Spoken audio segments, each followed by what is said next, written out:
Taptakanjana Gaurangi Shri Radhe Vrindavaneshwari Rishabhanasude Devi Pranamami Haripriya Panchakalpatarubhasya Kripasindhubhya evacha Patitanam Pavanebhyo Vaishnavebhyo Namo Namah Namo Vishnupadaya Krishna Prishthaya Bhutale Srimate Bhakti Vedanta Swamini Vinamini Namaste Saraswate Deve Gauravani Pracharini Nirvishesha Shunyavadi Paschatya Deshkarini Jai Shri Krishna Chaitanya Prabhu Nityananda Shri Advaita Gadadhara Srivasadi Gaura Bhaktivinoda Hare Krishna Krishna Krishna Hare Hare Hare Rama Rama Hare Hare. Hare Krishna. So we stopped with 8.7 and a breakout room after that, no? Okay. So hope you all enjoyed Radha Yatra. Yes, Mother. Okay. So we'll just continue this 8th chapter. Because we'll have the first module 2. Okay, now we are module 2. Chapter 7 to 12 is module 2. So 7, if we finish, then after we'll give a the open book assessment question. Okay. Yeah.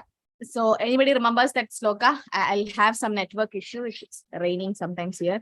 So anyone remembers the Amtakalisha Mameva Yam Yam Yam Yam Vapi Smaran Bhavam? Can anyone remember those slokas? No? It's very important sloka actually. Okay, hope you're all learning the slokas for the. Okay, so we stopped by saying. Dinesh Prabhu, you were saying something? No, Mataji, it's okay. Yeah, so Antakalisha Mami was Smaran Muktva Kalevaram Yaprayati Samathavam Yadinashatri Samsheha. Whatever we think at the time of death, that's what we attain. And it's also said Yam Yam Vapi Smaran Bhavam Kechat Ande Kalevaram Tam Tameva Idikaudaya Sada Tat Bhavad Bhavida. So whatever state of mind we think, and that state we attain. So the two examples quoted is Bharat Maharaj and Ajamila, right? So the different extremes quoted here.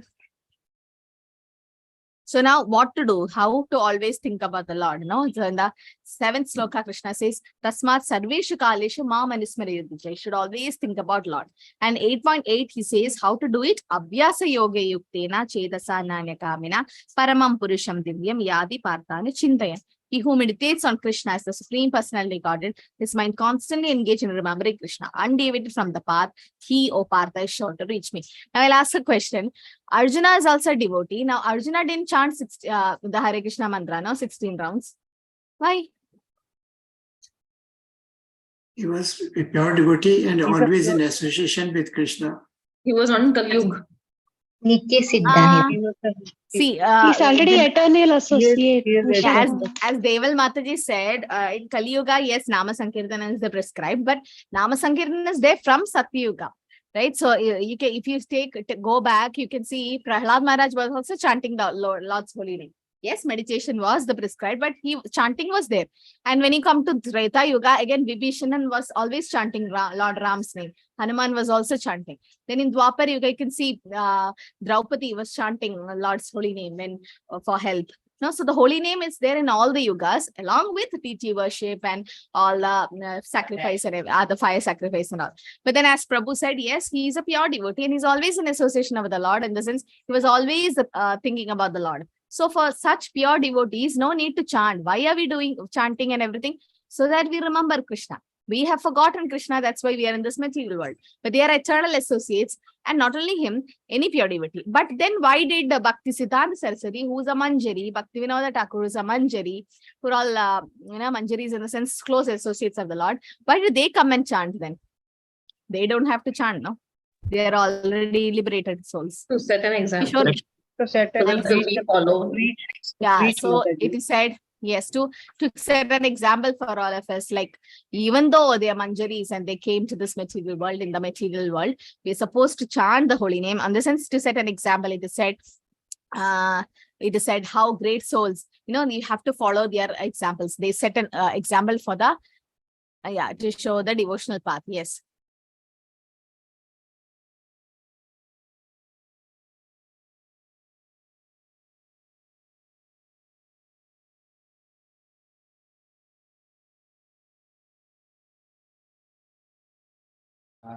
It said no, yet acharati shreshta tat tat evetarayo jana sayat pramanam purade logas tad anuvartade. So yet acharati shreshta, all the great souls, whatever they do, the common man follow. So Bhaktisiddhanta Saraswati chanted 64 rounds for 10 years. And even our Srila Prabhupada was in Vrindavan for 10 years, chanting the holy name continuously to be empowered to preach Krishna consciousness. So they were always in Krishna consciousness. They were always thinking about the Lord. For us,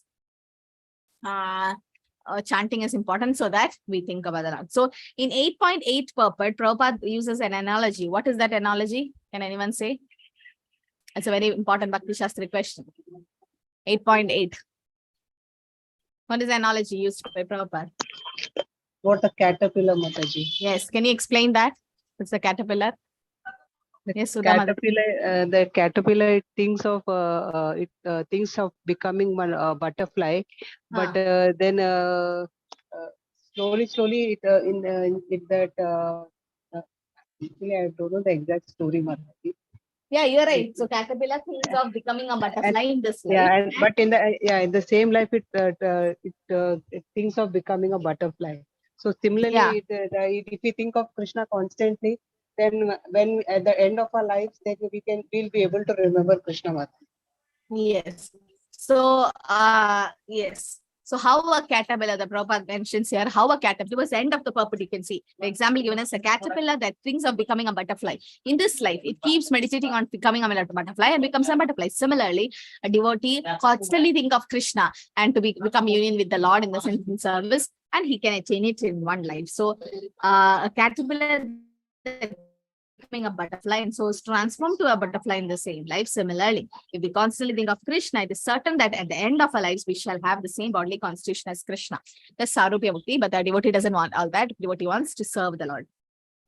So 8.9 is to 13 is about remembering Krishna through meditation. 14 to 16 is about remembering Krishna by pure bhakti. 17 to 22 is about the difference between material world and spiritual world explained. I'll go to the 8.9 sloka.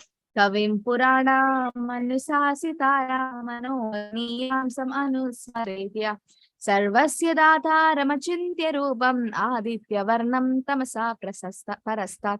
One should meditate upon the Supreme Person as the one who knows everything.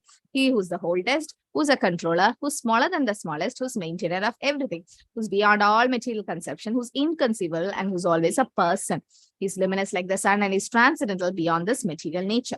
So how should we remember Krishna as omniscient, who knows the past, present, and future? Kavit. Puranam, the beginless or the oldest. Govindam Adi Purusham, Puranam, Adi Puranam. And Anushashita, the controller of everything, smaller than the smallest. That's called Anima Siddhi. Can you give an example where Krishna became smaller than the smallest? Any instance? Smaller than the smallest. Wow. Entering the womb of Uttara. Entering the womb of Uttara. What was the size of the Lord when he entered Uttara's womb? Thumb, size of a thumb.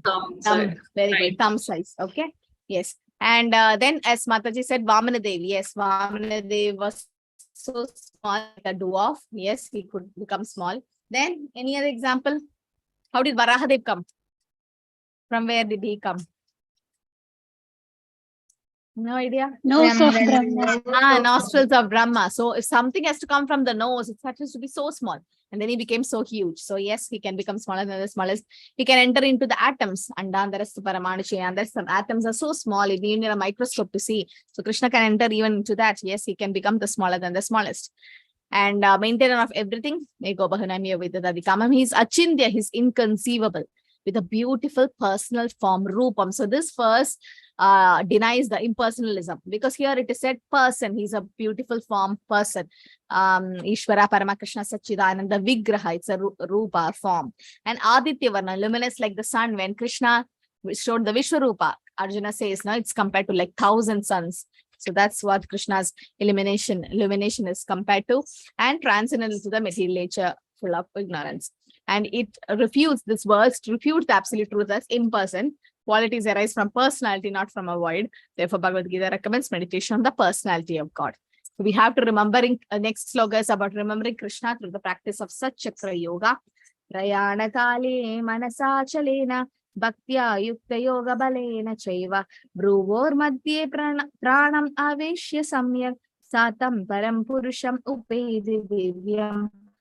One who at the time fixes his life air between the eyebrows and by the strength of yoga with an undeviated mind engage himself in remembering the Supreme Lord in full devotion will certainly attain to the Supreme Personality of Godhead. So this is about the Shad Chakra Yoga, that means the 7 chakras.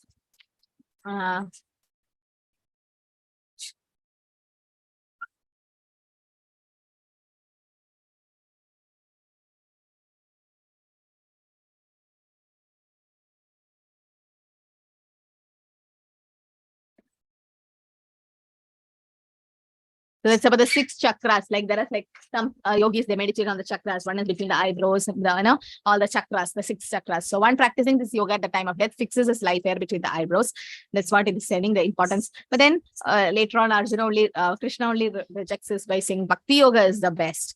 So Prabhupada writes in the particular yoga significant practice of yoga, whether Satchakra yoga, Bhakti yoga, one cannot come to the tranceless state of being at the time of death. One cannot suddenly remember the Supreme Lord at death. One must have practiced the same yoga system, especially the Bhakti yoga. Since one's mind at death is very disturbed, one should practice the trancendental yoga during one's life. Okay, so mainly Prabhupada says this, okay, the yoga system is fine. You concentrate on the pranayam and all the asanas and everything. But are you reaching samadhi? That's very important. So reaching samadhi in one life is very important. But here, Bhakti yoga is the best because in one life, we can go back home, back to Godhead. So in 8.11 and 13 says about the requirements of practicing the Satchakra yoga. 11 to 13. Yadaksharam Veda Vido Vadanti Vishandi Yad Dayo Vidaraga Yad Ichando Brahmacharyam Charanti Tate Padam Sangrahena Pravakshi. Persons who are learned in the Vedas, who utter Omkara and who are great sages in the renounced order, enter into Brahman. Desiring such perfection, one practices celibacy. I shall now briefly explain to you this process by which one may attain salvation. Okay, so he is saying what are the requirements of practicing the Satchakra yoga. One who enters into impersonal Brahman, that is, they say that renunciation or no attachment is Vedaraga, celibacy is important, knowledge of the Vedas, that's Veda Vida, and uttering the syllable Om. So the syllable Om and the Mahamantra, Prabhupada mentions that Om is Krishna, but the Hare Krishna Mahamantra doesn't have Om, right? Why? Why no Om in the holy name? Krishna is there in the mantra. Yeah, already Krishna is there in the holy name, right? So here it is said the students learn to vibrate Om and learn of the impersonal Brahman. But Krishna says, Rasomam Sukaundeya Prabhasmi Shashi Suryo Pranava Sarva Vedeshu. So he is Om, right? So modern system is no celibacy possible. And Lord Chaitanya preaches according to instructions. Yuga, he says the only Yuga Dharma is chanting of the holy Hare Rama Nama Hare Nama Eva Kevalam Kalu Nasteva Nasteva Gadir Anyata. The Om, Brahman and Krishna are non-different. Right? So impersonal sound of Krishna is Om, and the Hare Krishna already contains Krishna, so no need of Om. And if anyone quits the body chanting the Hare Krishna, he goes to the spiritual planet. It's important of practicing celibacy for advancement in spiritual life. Prabhupada says that. So in the next sloka it says, Sarvadvarani samyamya mano hridi nirudhyacha mriduni adhyatmana pranam asti do yoga dharanam. The yogic situation is that of detachment for all sensual engagement, closing all doors of senses and fixing the mind on the heart and the life air at the top of the head. One established himself in yoga. So a yogi who is in samadhi, he can actually predict when he is going to leave the body, right? He can control his soul and the life airs and bring it to the head, part of the top of the head and leave the body. In the Vedic system of knowledge, students from the very beginning are taught to vibrate Om and learn the ultimate, learn of the ultimate impersonal Brahman by living with the spiritual master in complete celibacy. This practice is very essential for students' advancement in spiritual life. At that moment, such brahmacharis, unmarried celibates, life is not at all possible unless one practices celibacy. Advancement in spiritual life is very difficult. So Lord Chaitanya has announced that according to the scriptural injunction for this age, there is no process of realization except the chanting of the holy name. That's what in the 12th chakra is 12th chapter. Sloka, it says, withdrawing on the senses from the sense objects like the tortoise, fixing the mind on the heart, and fixing the prana on the top of the head, and taking shelter of Krishna completely. So this practice is not practical in this age, right? So the best process is Krishna consciousness. If one is always able to fix his mind on Krishna in devotional service, it's very easy for him to remain in an undisturbed transcendental trance or samadhi. And in the 13th sloka says, Om iti egaksharam brahma vyaharan mam anusmaran yaprayadi tyajyandeham sayadi paramam gatim. After being situated in this yoga practice and vibrating the sacred syllable Om, the supreme combination of letters, if one thinks of the Supreme Personality Godhead and quits his body, he will certainly reach the spiritual planets. Although yoga practice is genuine, but it's easier and more effective to remember Lord through unalloyed love and devotion.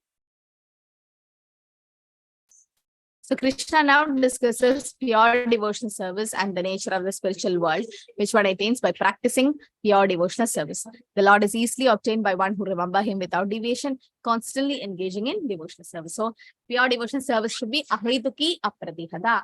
So what is the meaning? Does anyone know? Ahetuki apradihada means? Unconditional and Uninterrupted and Yes, uninterrupted and unmotivated. Okay, so these two are the yes. So these two are the properties of pure devotional service. It should be unmotivated, without any motive, and uninterrupted. Okay. The practice of pure devotional service is a qualification for one to attain Lord's favor, because pure devotional service attracts even Krishna. It's Krishna Akarshani. Okay, what else will happen when you start doing pure devotional service? What are the 6 things which happen? Does anyone know? All unauspicious things goes away. Yes, all unauspicious things goes away. Good. That is called Kleshagni. Yes, very nice. Yes, Sridevi Mata. Then what else? All unauspicious things goes away when we start doing pure devotional service. Then what will you feel after that? Krishna Akarshani. Yeah, it's Krishna Akarshani. Yes, Charuman. Yeah, it's very it attracts even Krishna. That's called Krishna Akarshani. Then once the misery goes, then what will happen to you? Shubhada. Shubhada. That means you feel Auspicious. all auspicious. Yes, Auspicious. all auspicious things will start happening. That's called Shubhada. Then won't you feel happiness? Right? Transcendental bliss. That's called Sandran and the Visheshatma. So all the miseries goes away, Kleshagni. All auspicious things starts, there's Shubhata. Then transcendental bliss, that is called Sandran and the Visheshatma. Then it's Krishna Akarshani, it attracts even Krishna. Then 2 more. What are the 2 more things? Pure devotional service even rejects liberation. Moksha Lagugrat. It rejects liberation, and it's very rare. Sudurlapa. So if you want to read about this, it's in 1st chapter of Nectar of Devotion, Bhakti Rasamrita Sindhu by Rupa Goswami. So all these, the 6 characteristics of pure devotional service is mentioned there. And these are the symptoms of a person in pure devotion. So pure devotional service is it's even Krishna. Okay, nothing can attract Krishna except pure devotional service.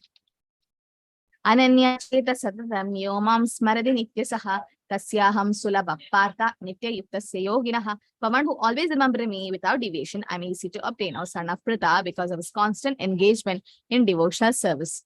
Okay, so one who always remember Krishna without deviation, very easy to attain Krishna. So without deviation, we should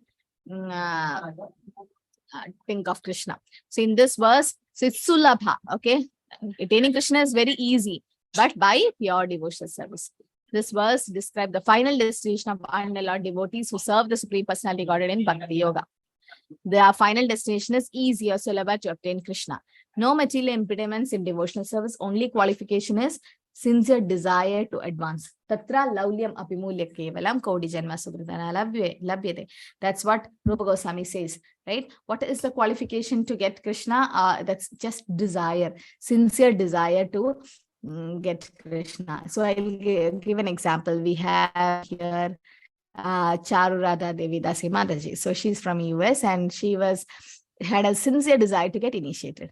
And there was so much technical issues because she's in US, we are here, and so many things. And then finally what happened, she had that intense desire. I feel that because it was very sincere desire to get initiated. And then what happened? When you're very sincere, Krishna in your heart as Paramatma, the Chaitya Guru comes out as the spiritual master. It just requires your sincere desire. If you really have that sincere desire, then Krishna will make it happen. So Guru Maharaj visited US and she got initiated. So I think last week, Mataji, 2 weeks back, right? All glories to Guru Yes, Maharaj. Mataji, Hare Krishna. Yes, Mataji. It's all your Very blessings also. well.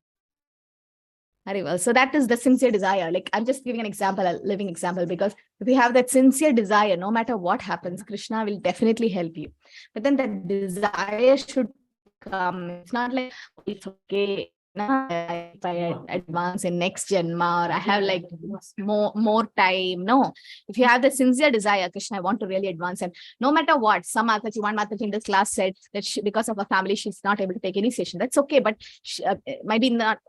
Krishna, you don't know how Krishna will plan your life, but have that desire. Have that sincere desire, then you see how Krishna will mold your life. If you want to live with Krishna in devotional service, always chanting his holy name and all that in the association of devotees, then Krishna will plan your life in such a way that you always remember him. But if you want to forget Krishna and live in a sense gratification way, material way, Krishna will again arrange your life in such a way that you don't remember him at all.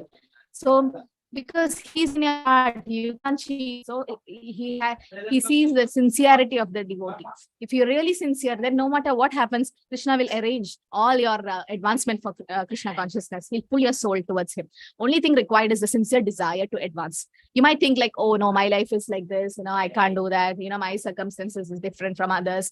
That's okay. Krishna can change anything. He's above all the karma and everything.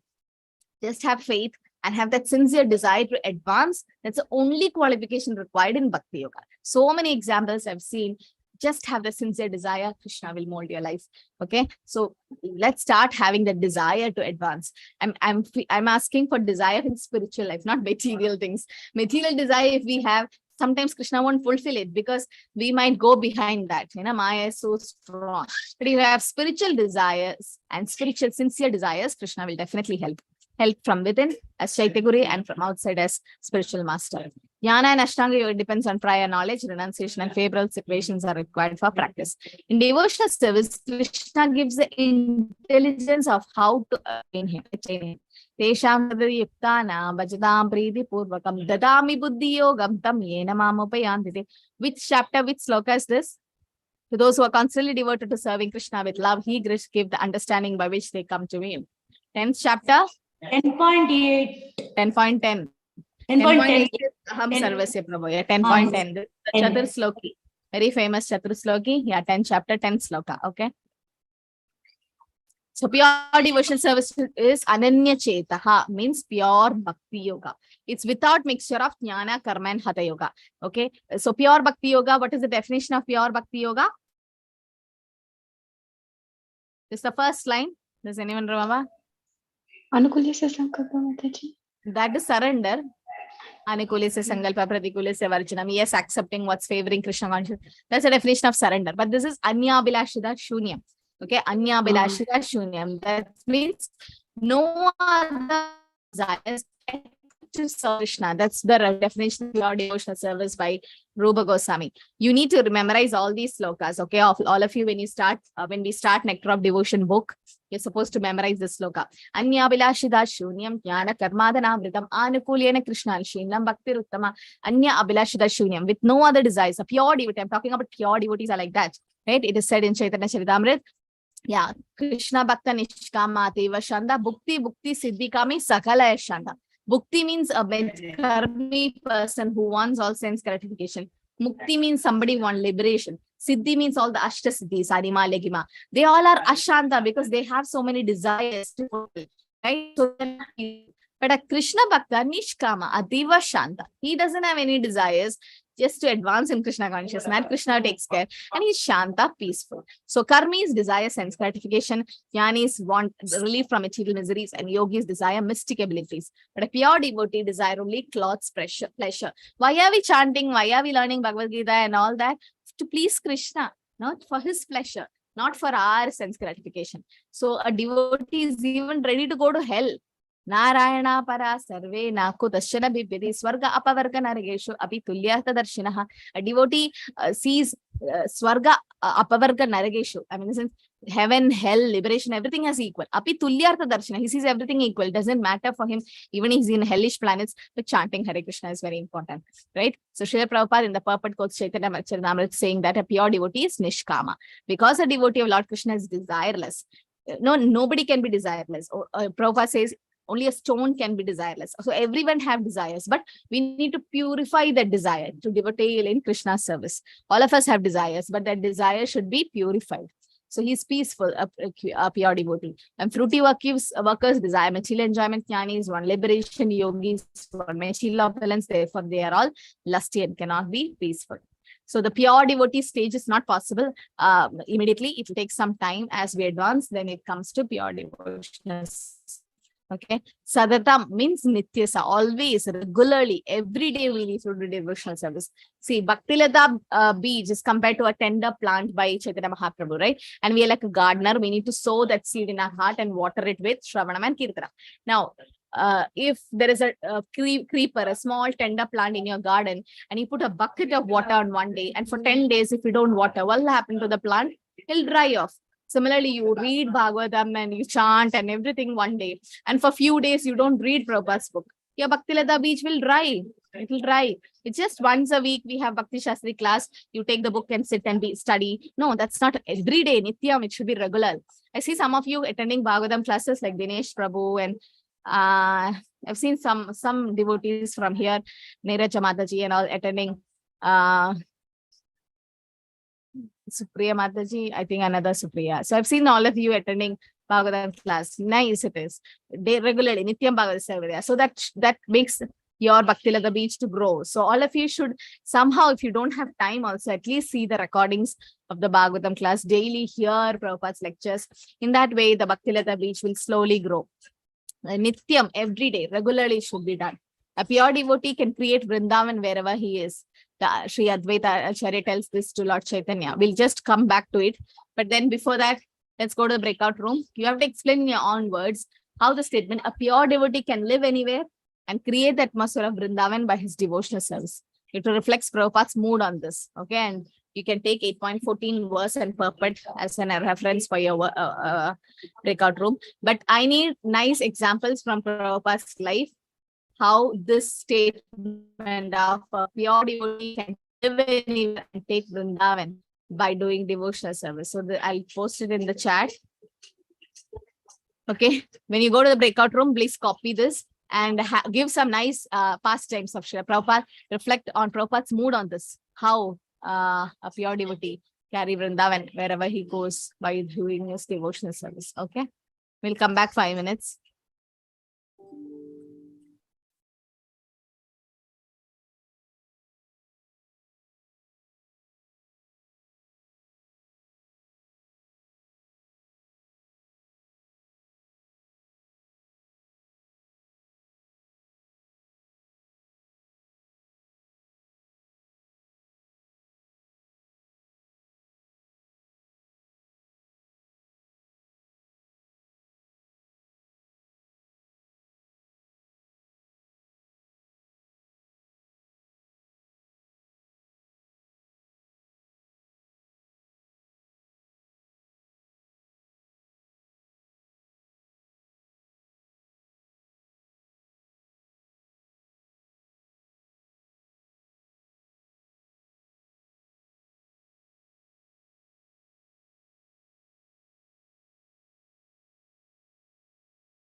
Hi, Krishna. So we'll take the breakout room questions towards the end, okay, of the class. I'll just finish few more slokas. So here, so 8.15. Okay, so towards the end of the session, we will take the discussion from breakout room. Mamupetya punarjanma dukhalema shashvatam napnavandi mahatmana samsiddhim paramam gada. After me, the great souls who are yogis in devotion never return to this temporary world, which is full of miseries, because they have attained the highest perfection. So it's this material world is called Dukhalayam Ashashvadam. It is temporary, right? And Ashashvadam means temporary, but it's Dukhalaya. It's full of miseries. And the result of pure devotional services, one attains Krishna, no rebirth in this material world. So why this is Dukhalayam, miseries? Why? Because we forget Krishna. We forget Krishna, then the Maya Devi will punish us. So such Mahatmas, the great souls, attain the Supreme Lord Krishna directly. And they never fall down from the highest Vaikuntha planets, because there is no return here once you go to Vaikuntha planets. Material world is full of miseries, and they have attained the highest perfection. So Vedic literatures describe the Supreme Planet as Avyakta, Akshara, and Paramgati. Avyakta and Akshara means planet beyond the material vision, and Paramgati is a supreme destination. So Prabhupada describes the Mahatmas. Mahatmas receive the transcendental message from a realized devotee, thus gradually develop devotional service in Krishna consciousness and become so absorbed in transcendental service. Right? So they don't desire elevation in any material planets. They don't want to go to the, nor do they want to get transferred to the spiritual planet. They only want Krishna and Krishna's association and nothing else. So it's also said, Bahunam Janma Namante Jnanaman Mam Prabhatyade Vasudeva Sava. It is a Mahatma Sudurlapa. So Mahatmas are great souls who are surrendered to Krishna, great devotees. And 8.16 says, Abrahma Bhuvanar Loga Punar Avartinorjuna Mamupeti Kaundeya Punar Janmana Vidyate. From the highest planet in the material world down to the lowest. So highest planet is which one? In the material world? The 14th planet. Brahmaloka. Satyaloka. And the lowest is Patala. Patala. Good. Pataloka. So from the highest planet to the lowest, all are places of miseries wherein repeated birth and death takes place. But one who attains to Krishna as a god or son of Kunti never takes birth again. So what is the use of going to heavenly planets? You have to come down. Shrine Punya Matyalokam Vishanti. So from the highest planet to the lowest material planet, all are places of miseries where there is birth and death that takes place. One who goes to Krishna, then there's no more coming back, right? So all kind of yogis, the karma yogis, jnanas, hatha yogis have come to Krishna consciousness before they can go to the Krishna's abode. And those who attain the highest material planets, the planets of the demigods, are subject to repeated birth and death and again fall down to earth. But the demigod planet, there is no old age and disease. Why? There's birth and death, but no old age and disease. Why? In heavenly planets. Very simple question. They are always worshipping Krishna, thinking of Krishna. No, they have birth and death, but if you worship Krishna, there is no birth and death. They are enjoying the fruits of their work. So that is the output only they are enjoying. So that result. That's why then there is no old age and disease? That's my question. In heavenly planets. Time? No, time. No.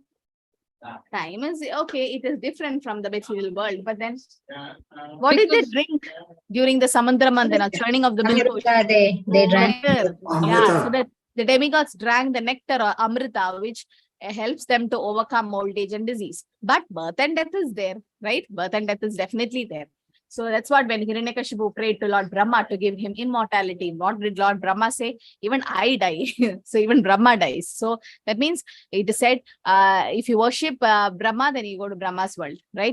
But if you worship Krishna, go to his world. And what's the difference? So someone asked me one question, like, see, someone asked me a question. Krishna says worship his devotees, right? Matbhaktya pujabi adhikam. So Lord Shiva is greatest devotee of Krishna, right? But so what's wrong in worshipping Lord Shiva? Right? Can someone add to this answer? But Krishna says Because worship his devotee. Mode of ignorance. So he's not in the, he is the ruler, is above the modes of ignorance. He's in charge of mode of ignorance. So We Krishna will says go worship to his Shiva devotees. Lord Shiva. You go back to his world, no? You go to Kailas. So once you go to Kailas, what will happen?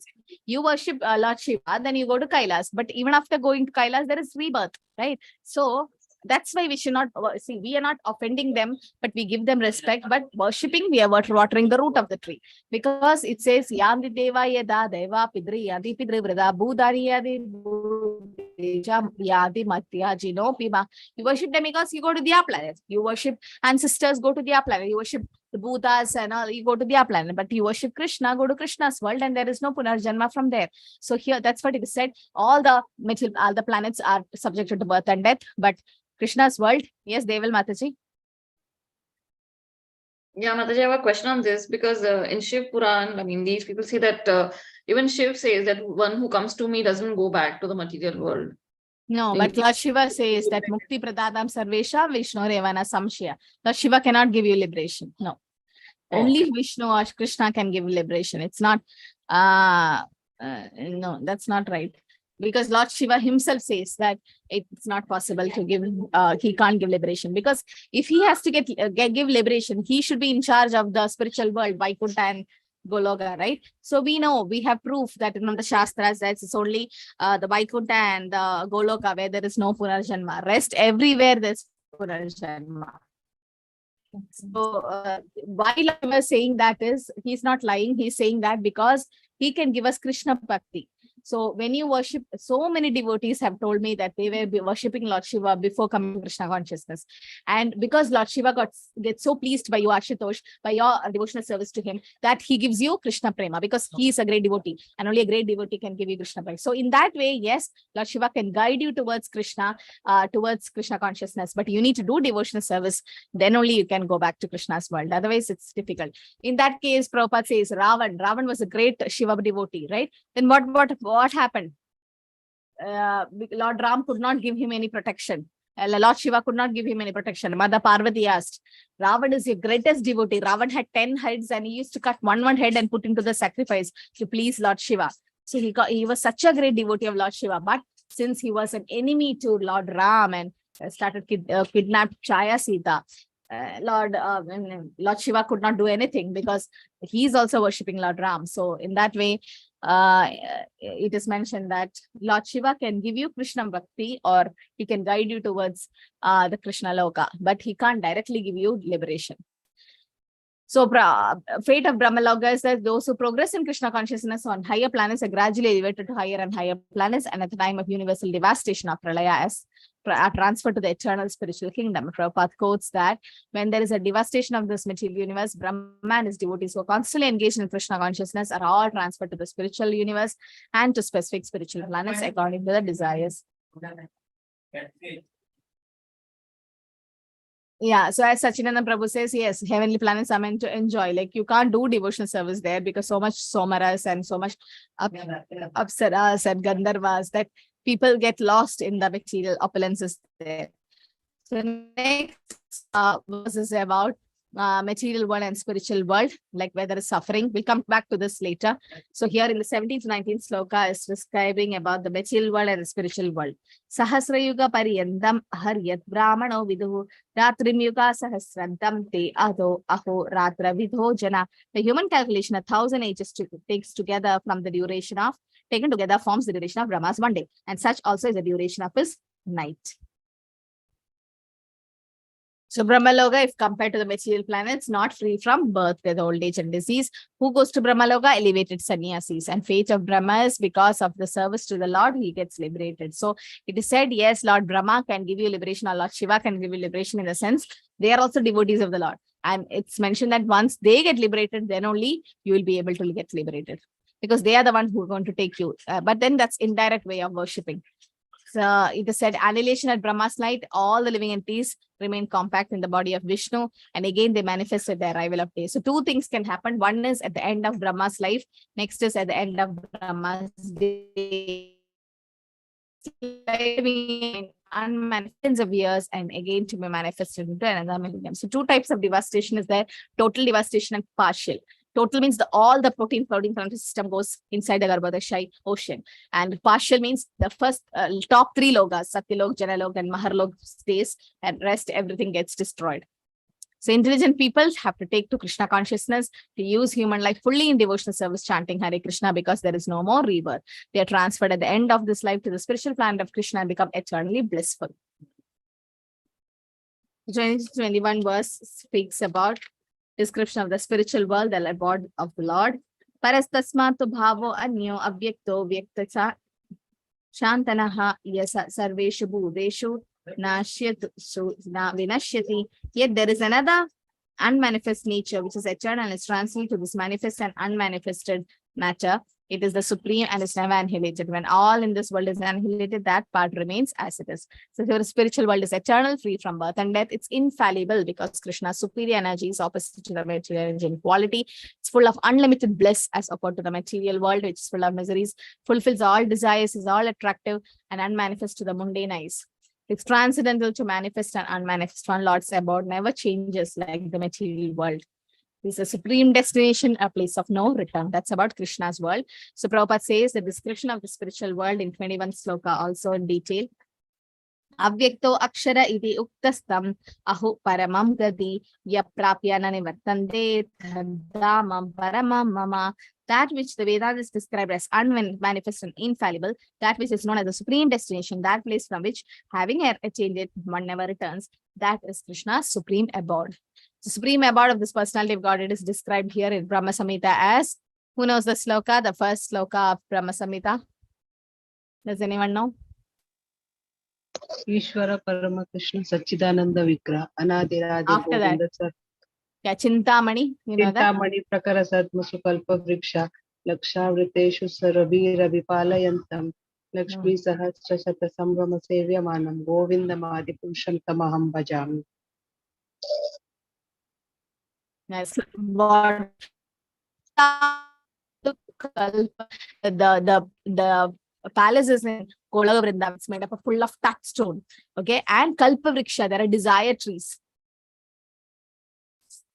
So there are desire trees that's upon debate. So here the mango tree, you get only mangoes, but there in the mango tree, you can get all type of fruits. It's called desire tree. And then Lakshavadeshu Surabhir Apipalayam, there will be cows, like thousands of them, and with unlimited supply of milk is present. Lakshmi Sahasra Sarasambrama Sevaman, thousands of Lakshmis, the goddess of fortunes, are serving Krishna. Govinda Madi Purusham Tamaham Bhajami, he is Govinda. And the next verse, Venum Kanvantam, that's describing Krishna. Venum Kwanantam Ravinda Dalaya Taksham Barhavatan Samasitam Buddha Sundarangam Kandar Pakoti Kamaniya Vishesha Shobham Govindamadi Purusham Tamaham Bhaja.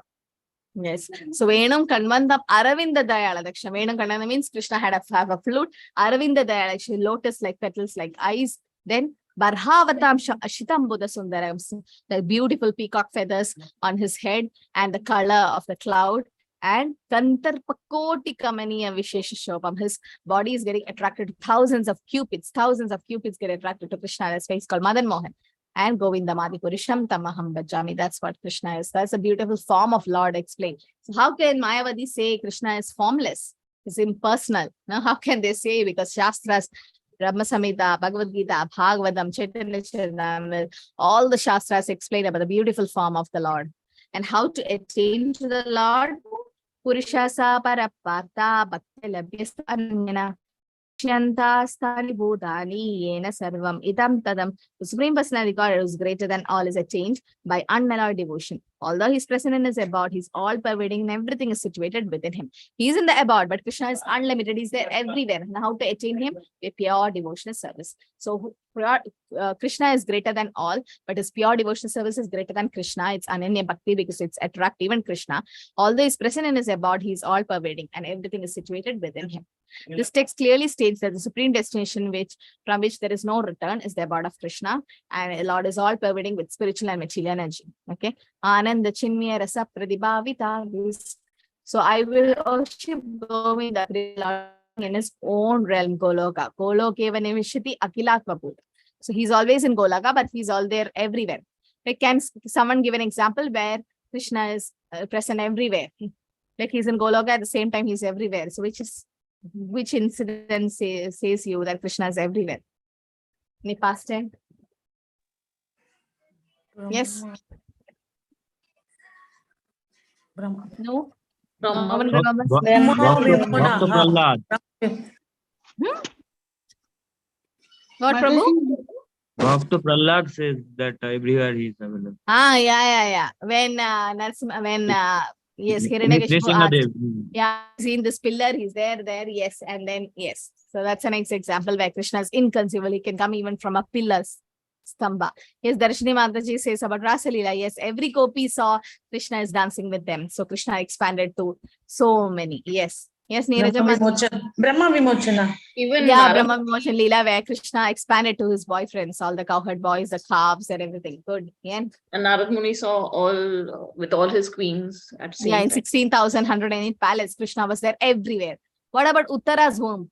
At that time, Kunti Maharani was offering prayers to Krishna. Krishna was standing in front of Kunti Maharani and she was offering prayers to Krishna. Namo Pangajanapaya, Nama Pangajamanini, Nama Pangajanetraya, Namaste Pangajagre. At the same time, Uttara went running to Krishna. Please help me. Pahi Pahi Maha Yogin Deva Deva Jagatpade Nanyatod Abhyam Pashyeditra Mrityu Paraspara. Please, this Ashwatthama's Brahmastra disturbing my son, my kid in the womb. So please help me. So when was present in front of Kunti Maharani, at the same time he became the thumb size and entered Uttara's womb. So he was there both the place.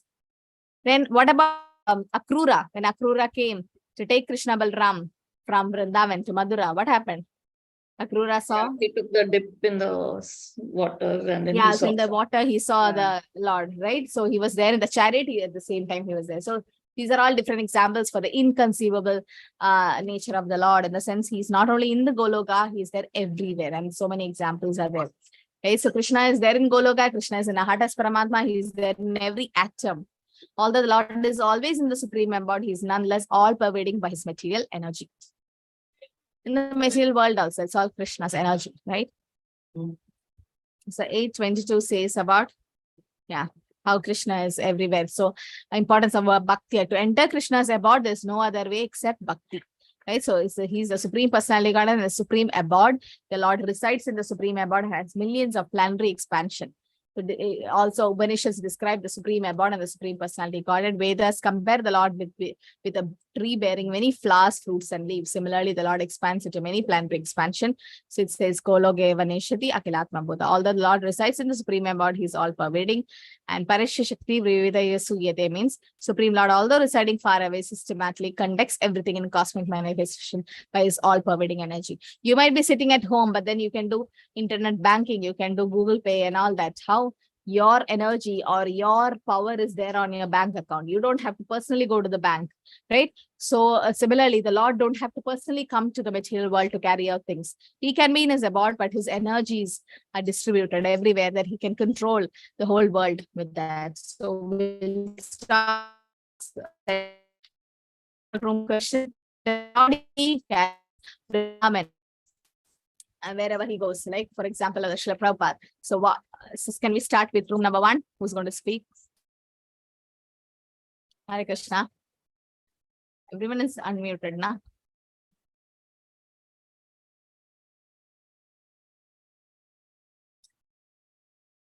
Yes, who's speaking from room number 1? Manushi Mataji, Kishore Kumar Prabhu, Narasimha Gowda Prabhu, Neeraja Mataji, Rekha Mataji, and Sudha Mataji. Yes. You can unmute.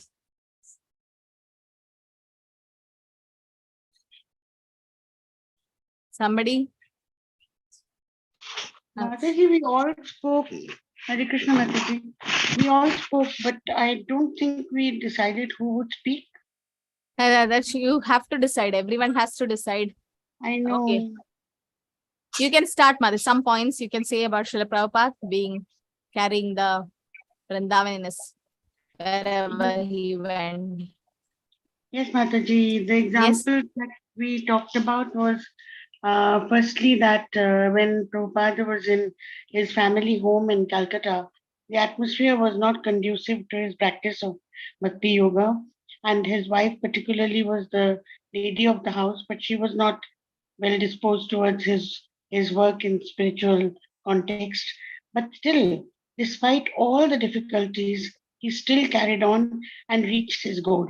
He knew his goal, and with single-minded concentration, he worked towards that.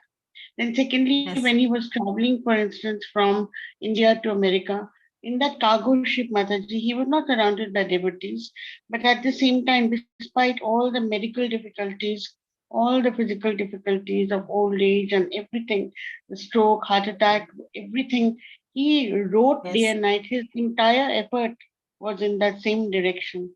Then he went to New York, and he's where he was alone. That was the time when the hippie cult was completely at its peak, and people were leaving homes and joining that cult from everywhere. And he was able to just go and sit in a park by himself and do his bhajan. And in that way, Yes. through his devotion, he brought the world together in the service of the Lord. So Yes, very these nice. are the things, Mataji, I felt that uh, would maybe display some of the questions you asked. Hare Krishna, Mataji. Thanks, Krishna. Let's go to room number 2. Anita Mataji, Arvind Prabhu, Kadambari Mataji, Sachinandan Prabhu, and Dinesh Prabhu. Hare Krishna Mataji. Hare Krishna. A pure devotee can live anywhere and create atmosphere of Vrindavan by his devotional service. Quoting this statement through the exemplary life of Srila Prabhupada, firstly, Yes, Prabhu. Hare Krishna Mataji. Firstly, he was an unalloyed devotee despite all difficulties. He was always thinking of Krishna. He had health issues, he had financial issues, yet he chose to settle down amongst the most fallen souls of the people, that is Beatles. And through his dedication to the cause of Krishna, because he had no self-desire, he had desired to serve Krishna only, he that is Nishkam Karma, he made so many devotees, made so many temples, and traveled all across the globe, probably 3 or 4 times, and then created Krishna consciousness movement, made people chant Hare Krishna Mahamantra, and showed them paths of liberation through his own example of his life, despite his old age, health issues, and financial issues. Lastly, he spent every moment of his life. He was sleeping barely for 2 hours and doing all work, not for self-satisfaction, but for Krishna's satisfaction, spreading the word of Krishna as per the dictate of his spiritual master. And he maintained his body to the minimum for the cause of Krishna's service. These were the points which Mataji we discussed in our group. Yes. Nice. Okay, room number 3. Alka Mataji, Charu Mataji, Deval Mataji, Sridevi Mataji, and Supriya Mataji. Krishna Mataji. Mataji, Supriya Mataji. Can you be louder? can you hear me now, Mataji? Yes, tell me. Mataji, so we discussed some of the points where few of them have already been stated by construction of the temples and all. But here the statement basically talks about Prabhupada states the importance of devotional service in the lives of the followers, where when you are constantly engaged in the devotional activities, that is where actually you are living in Vrindavan. That was one concept that he started. And this he started by teaching how the attitude of a devotee should be by creating such transcendental atmosphere. So in that, when he first traveled to US, he realized the status of the youths over there. So he started with, creating sweets and distributing that in the form of a prasadam, where he personally believed that that is a first step towards the transformational and going in the path of the devotional service. Along with that, a very simple thing of having a Sankirtan, where he realized that the current youth is interested in singing, music, and dancing. So he started transformation through musical therapy by organizing Sankirtan and by joyfully singing and dancing. That is where the another transformation happened. And that's where the devotees started creating a vibrant and a devotional atmosphere. The second example was already mentioned of founding of about 108 temples worldwide. The most important thing, he believed that the essence of Vrindavan not just lies in the not it's in the physical form location, but it is always in the consciousness of a devotee. So these things that he dwelled in the minds of the devotees, Mataji. Yes. Okay, so wherever pure devotee goes. So what is that incident? Does anyone know? Chaitanya Mahaprabhu going. When did Advaita Acharya say that wherever you are, that's Vrindavan? Nobody knows? Okay, so Chaitanya Mahaprabhu took son. Yes. Yes, Prabhu. He What was is it? traveling during the Jhadia jungle. That time all the jungle animals and birds, snakes, they all started dancing with Chaitanya Mahaprabhu. Yeah. No. I am saying about Advaita. I'm saying about, yes, Sridevi Mataji, you know? Yeah, he wanted to go to Vrindavan, but Nityananda Prabhu took him to another path and he reached Ganga. Yes. Yeah, he reached Shantipur. Okay, so Chaitanya Mahaprabhu took sannyas and he badly wanted to go to Vrindavan because he's mood is about Radharani in separation from Krishna. So he wanted to go to Vrindavan. But then Sachi Mata, that is Chaitanya Mahaprabhu's mother, didn't want him to go to Vrindavan. Vrindavan so far, and Mayapur and Jagannath Puri is close by. She want him to stay there. So somehow Nityananda Prabhu was diverting his path, in the sense he, instead of saying left, he said right, and then Chaitanya Mahaprabhu, instead of going to Vrindavan, he reached Shantipur. So he saw, but he didn't know, he is the Lord, he knows everything. But then just for a pastime purpose, he saw Ganga and he thought it's Yamuna and he started taking bath in that. So suddenly he saw Advaita Acharya coming, and Advaita Acharya came, and then Chaitanya Mahaprabhu is like, oh, Advaita Acharya, you are also in Vrindavan. So Advaita Acharya, to pacify the Lord, said, wherever you are, that's Vrindavan, my Lord. So it's not Vrindavan, it was Shantipur, Advaita Acharya's birthplace. But then Advaita Acharya said that wherever you are, that's Vrindavan. That's right. Like wherever there's Krishna, that's Vrindavan. So Vrindavan is a consciousness. It's not just a place. So whichever house has the holy name chanted, whichever house has Bhagavatam, Bhagavad Gita recited or heard, that's all Vrindavan. It's just the consciousness. So this is a famous statement where Advaita Acharya says that wherever you are, that's Vrindavan. So later on, Chaitanya Mahaprabhu came to know that's not Vrindavan, and then he goes to Advaita Acharya's house and take Mahaprasad from there. That's a pastime. So there, Prabhupada mentions that every pure devotee carries Vrindavan in his heart, in the sense the consciousness. And so wherever he goes, he can build that atmosphere of Vrindavan by his devotional service. So Srila Prabhupada's whole life going to the West, to the hippies, and taking Krishna consciousness abroad, as you all mentioned, giving prasadam to the hippies and chanting the Hare Krishna mantra in the Thompson Square Park for 3 hours, not sitting and chanting there, and conducting Ratha Yatra in San Francisco and all over the world. It's like Vrindavan there. Everyone, you go around the world and see the ISKCON temples, it's not different from Vrindavan. And his disciple Bhakti Tirtha Maharaj proved it so, that every disciple of Prabhupada goes to Vrindavan to leave their body towards the end of their life. But Bhakti Tirtha Maharaj had cancer, and he's like, no, Prabhupada has given Vrindavan all over the world. So he passed away, not in Vrindavan, outside India, and saying that Prabhupada have built Vrindavan all over the world. That's 108 temples. So it's not different. It's a consciousness. So a pure devotee carries Vrindavan in their heart. That's what it is said. Okay. So that's the breakout room and session, and Prabhupada has given us Vrindavan everywhere. So that's how a pure devotee can live anywhere and create the atmosphere of Vrindavan. So when Rupa Goswami says the 5 things for devotional service, that you should chant the holy name, hear Srimad Bhagavatam, live in the association of devotees, do deity worship, and Dhamvas. He said Dhamvas, you need to stay in Mathura or Vrindavan. Not possible for all of us. We're all grihasthas, we have commitments. We can't all go to Vrindavan and live, even though we want to. No, so we can't do that. So, but then create Vrindavan atmosphere in your own house. No, that can be done. We can offer bhog and take prasadam. We can chant the holy name, Bhagavatam, Bhagavad Gita. Wherever we are, sthane sthita shruti kada tarivayu manopir. So that's what we should do. Okay, Hare Krishna. Can we end here, or anything to add? Any comments, questions? Mataji, wherever spiritual master's instructions and Chaitanya Mahaprabhu's instructions is followed, that is also Vrindavan. Yes, definitely, definitely. So wherever we follow our spiritual master's instructions and live, that's Vrindavan. So wherever you are, that's what that consciousness should be there. Not like being in the dham and thinking about material things of no use. So it's better to be in away from the dham and think about the dham. So towards the end of our life, yes, towards Prabhupada says work now and samadhi later.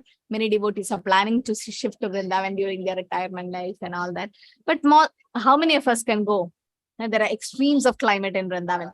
Too cold sometimes, it's too hot, and so many things as people can't do in Vrindavan. So preach wherever you are. That's also instructions of the spiritual master. Okay. Okay, Hare Krishna. I think we can end Mataji, here. 8.6 is also there to by heart for shloka, because in that in the shloka list, 8.6 is not given. 8.5 and 8.16. 8.6 is it? Okay. Yeah, you follow that PDF. I just mentioned that for your preaching purpose, 8.6 is important. Otherwise, yeah, 8.5 and 16 is perfect. You need to memorize only what's given in the list. Okay.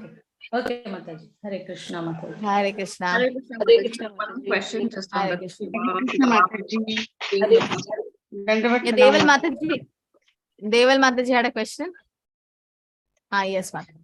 Yes, so I just wanted to ask that then there's arguments, that even Ram worshipped Shiva. So Yeah. how do we, counteract? Because it is said that sadhavo hridayam mahyam sadhanvo hridayam tu aham. It is said like Krishna is in the heart of a devotee and devotees are in the heart of Krishna. So Lord Shiva is the greatest among all devotees, Vaishnava and Meda Shambho. So Lord Ram meditates on Lord Shiva in the sense as a devotee, It's not just worshipping like that, because Krishna worships his devotee. Not that Krishna, Lord Ram wants something from Lord Shiva. No, I'm not asking any material things. He's just worshipping his devotees. So the bhav is the mood worshipping his devotees. Like Lord Ram always think about Hanuman in his heart, or Krishna thinks about these, right? The gopis. So sadhavo hridayam mahyam sadhuna hridayam to aham. Krishna is in the heart of a pure devotee and pure devotees are in Krishna. So in that way, the Lord did a pastime of worshipping, because when he came as Lord Ram and Lord Krishna, he's doing human-like pastimes, no? So just sitting an example, because Lord Ram is Maryada Purushottama, he had this Eka Patni Vrata. To set an example, he worshipped, because being a grihastha, he's showing us that we have to. No, but he is not saying he's the supreme personality, even though he is the supreme personality. For the pastime purpose, he's just doing the Leela, Mataji. Okay. Okay, Mataji, did Shiva give Sudarshana Chakra to Vishnu? Is it true? I don't know much about it, because Sudarshan Chakra is already belonged to Lord Vishnu. So why Lord Shiva has to give it? Might be some pastime happened where, like how Krishna's Srivatsa, no? The Kaustuba gel was taken by the Paurnamasi, given to Nagapatnis and given back to Krishna. So the chakra belongs to the Lord. Might be some pastime where Lord Shiva gave it back. I don't know much about it. Okay. Okay. Anyone else know? I don't know. Thank you, Mataji. Yeah. Okay. Thank you, Mataji. Hare Krishna, Hare Mataji. Krishna. Thank you. Thank you, Mataji. Hare Krishna. Okay, we can end here. Vanchakalpadrivascha kripasindevacha patitanam pavanebhyo vaishnavebhyo namo namaha kodi vaishnavi ki jai. Shri Prabhupada ki jai. It's raining so badly here. I have network issues.